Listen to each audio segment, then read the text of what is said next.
Jadi ber-NU berarti berahlus sunnah wal jamaah, tapi NU ini walaupun sangat ketat dengan keilmuan, akan tetapi sangat longgar dalam pengaplikasian. Ketat dalam keilmuan. Kalau di pesantren aja dulu, kayak Komari biasanya nih ya, yang senang bahsul masail, urusan debat dengan sesama KNU gitu. Maksudnya debat ilmiah.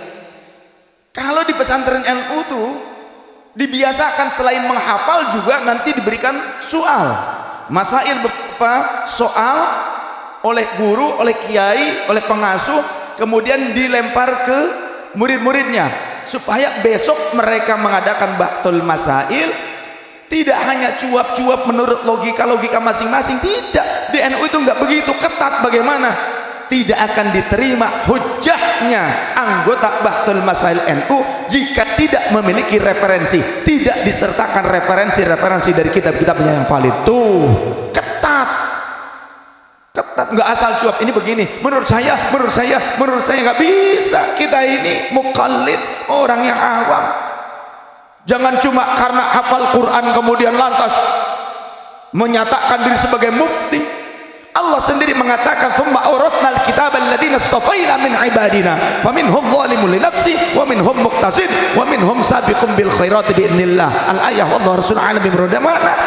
Dan kami wahyukan Al-Quran ini kepada sebagian hamba-hamba kami yang terpilih. Akan tetapi di antara mereka yang hafal Quran itu tidak semuanya benar, tidak semuanya baik. Walaupun menghafalnya bagi kita yang mukmin itu bagus, tapi ternyata ada 3 kriteria, 3 golongan orang-orang yang hafal Quran. Yang pertama, faminhum zalimun li nafsi, orang yang zalim walau hafal Quran tapi bertentangan dengan maqasidnya Al-Quran, dengan substansinya Al-Quran. Cuma hafal doang, cuma letterlek doang. Yang kedua, wa minhum muqtasid, orang yang separuh dipakai diamalkan, separuh ditentang. Seperti tadi yang ditentang bab tawasulnya, tabarruknya, penggunaan kata bihi yang maknanya dengan wasilah air hujan saja, itu ditentang. Supaya apa? Karena sudah kagok, sudah kadung mensirik-sirikan pengamal sholawat nariyah yang itu diamalkan oleh warga NU. Sholawat nariyah kan kebanyakan orang NU ingin dapat kerja, sholawat nariyah. Udah kerja belum diangkat jadi karyawan tetap, sholawat nariyah. Ya Allah, jadikan saya karyawan tetap. Doanya salah. Kenapa? Jadi karyawan terus sampai mati, nggak jadi bos karena doanya salah. Tapi diijabah ya, wasilah dengan keberkahan membaca sholawat nariyah. Kemudian juga pada saat ingin melamar wanita, nggak dilamar saya, melamar juga takut ditolak. Pakai sholawat nariyah, sholawat minta kepada Allah dengan keberkahan sholawat nariyah, keberkahan Rasulullah SAW dengan wasilah Rasulullah bihi, kan begitu kan? Allahumma sholli sholatan kalimatan wa sulawasi sholatan. Salah. Allahumma salli salatan kamilatan wa sallim salaman tamman ala sayyidina Muhammad alladhi tanhallu bihil uqad wa tanfariju bihil kurab wa tuqadha bihil hawaij wa tunalu bihir raghaib wa husnul khawatim wa yastasqil ghamamu biwajhihil karim wa ala alihi wa sahbihi fi kulli lamhatin wa nafasin bi'adadi kulli ma'lumin lak. Orang NU jangan asal, jangan ngawur menjelaskannya. Ketika ditanya dari mana asalnya, oh itu dari sahabat Rasul namanya Syekh Nariyah. Podo baik pokoknya. Salah, enggak ada sahabat Rasul namanya sahabat Nariyah, Sayyiduna Nariyah. Iya Nariyah, enggak ada. Ya. Itu karya Syekh Ibrahim At-Tazi. Dari mana? Dari Taz, Maghrib, Maroko. Orang Maghrib ya, ulama ahlus sunnah wal jamaah, bukan ahlul bid'ah wal fitnah wal gagabah. Apa-apa bid'ah, apa-apa fitnah, apa-apa syirik serampangan, gagabah pisan ta budak teh. Kemudian kita kembali. Jadi semua amalan-amalan NU itu ketat. Seorang ulama NU itu sangat ketat dalam pengambilan hukum. Artinya selalu memilih yang ihtiyat, yang hati-hati. Maka sahabat-sahabat yang dirahmati Allah Subhanahu wa taala, jangan kita mundur dari NU ini hanya karena propaganda mereka yang selalu ngakunya paling Qur'ani, paling sunnati, tapi ternyata mereka hanya mencomot sebagian syariatul Islam, tapi mereka juga menentang sebagiannya. Minimal mereka itu muktasid, STMJ, sholat terus maksiat jalan, sunnah terus maksiat jalan. Bukan sholat terus, sunnah terus maksiat jalan. Ngomongnya apa? Sunnah. Oh, pengajian sunnah. Oh, ustadz sunnah. Bilang kalau kita ditanya, kalian ngajinya di mana? Di sunnah bukan? Di ustadz sunnah bukan? Tanya seperti itu, jawab oleh kalian. Ngajinya di kajian wajib, ustadz kami ustadz wajib. Kalau mereka sunnah, kita wajib, gitu aja. Betul nggak?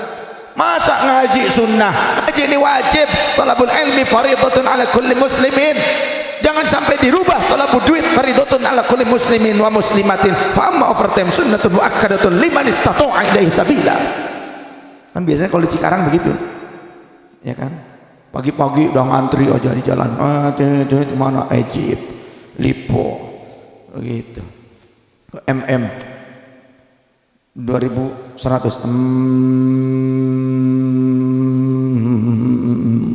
kan MM-nya 2100 mederet begitu, banyak banget itu. Akhirnya nggak nyampe-nyampe, keburu habis napasnya, mati aja. Nah, jadi nggak usah takut dengan tuduhan-tuduhan mereka. Mereka membuat propaganda seperti itu untuk menggerus kaum Nahdliyin supaya hilang kepercayaannya terhadap para ulama-ulama NU. Bahkan mereka mengatakan, oh NU liberal lah, Kiai Anu, Kiai Said itu lain sebagainya, antek ini antek itu lain sebagainya. Terus difitnah, terus difitnah. Karena apa? Karena cuma itu yang mereka punya, cuma punya modal fitnah saja. Betul? Karena mereka itu cuma modalnya modal fitnah doang, hafalan Quran doang. Kalau di NU mempelajari Quran dan hadis tidak hanya dengan hafalan secara tekstual, tapi diperdalam dari substansi. Bahkan setiap huruf itu akan menunjukkan substansi dari dalil yang akan digunakan. Maka tolong ayah dan bunda sekalian, jangan kita hanya bangga menitipkan anak-anak kita di SDIT yang ternyata SDIT itu hanya ngajarin hafalan Quran tapi tidak mengajarkan memahami intisari Quran. Betul. Kalau di NU ngaji 2 tahun 3 tahun nggak cukup, cuma bisa ngeliwat doang. Itu juga masih ada intipnya, masih ada keraknya. Kalau mau ijazah ngeliwat sama saya, ngeliwat tanpa kerak, wih mantep. Bagaimana caranya? Gak usah dimasak. Kan berarti gak matang dong. Bukan liwat namanya, tinggal kita namain aja liwat. Liwat belum jadi. Oh gampang, kasih minyak caranya. Just perpes, pas merepes, matikan apinya, tinggal baraknya saja. Itu caranya. Bikin liwat aja nggak bisa, gimana memahami Quran hadis?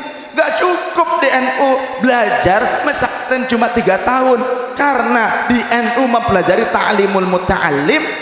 Di antara syarat ta'limul muta'allim, syaratnya kita belajar mendapatkan ilmu yang luas adalah watuliz zaman, lama masaknya. Jadi kalau kita sekarang cuma kita nih nggak pernah mondok, kemudian kerja di pabrik, kemudian baca Google, ngajinya sebulan 2 kali doang, kemudian tiba-tiba besoknya jadi khotib, lihat ada kalender dari ustadznya, langsung berani untuk menyalahkan, jadi khotib langsung waqala kalender radhiyallahu anhu begitu.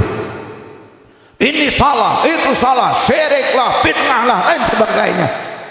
Modal cuma gitu doang.